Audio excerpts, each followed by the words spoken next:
Terry Koshan here at the MasterCard Center with Mike Zeisberger, following Leafs practice on Friday morning in preparation for their game, huge game tomorrow night against the Montreal Canadiens at the Air Canada Center.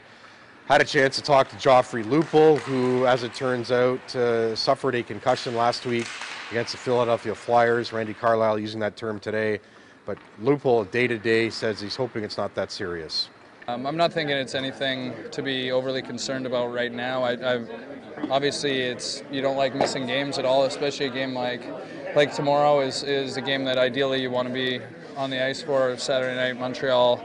But right now we're doing the smart thing and making sure that we get it 100% and I'm back playing at the top of my game for playoffs. Zeiss, I don't think we can underestimate the importance of tomorrow night's game. Lots riding on the line. Playoff-wise, I think the Leafs and Habs are both going to be in, obviously, but some bragging rights for sure. And how do you think it sets up from your mind? Well, I think that really home cooking has been awful for both these teams. The Leafs winning both games in Montreal so far. Obviously, the last time they played, I thought Montreal came into the Air Canada Center and dominated the Leafs like probably no team has this year. So it's going to be interesting. It's different styles, the Canadian speed versus the kind of the toughness of the Leafs. But for a kid like Nazem Kadri, who grew up a Habs fan, he admitted to me this morning that the first time he ever wore a Leaf jersey was losing a bet against one of his buddies for a Leaf Habs game, him being a Habs fan. And Naz had some interesting things to say about that Leafs-Habs rivalry.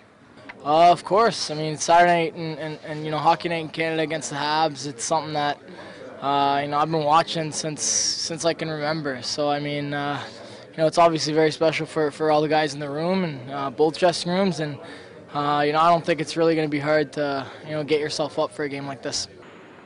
One last pressing issue for the Maple Leafs today at practice is the health of Mikhail Grabovski. Was not on the ice here at the MasterCard Center, stayed behind in New York to get some intestinal issues tested. He'll be back in Toronto tonight, but his status going forward is unclear. For Mike Zeisberger, I'm Terry Koshan for the Toronto Sun.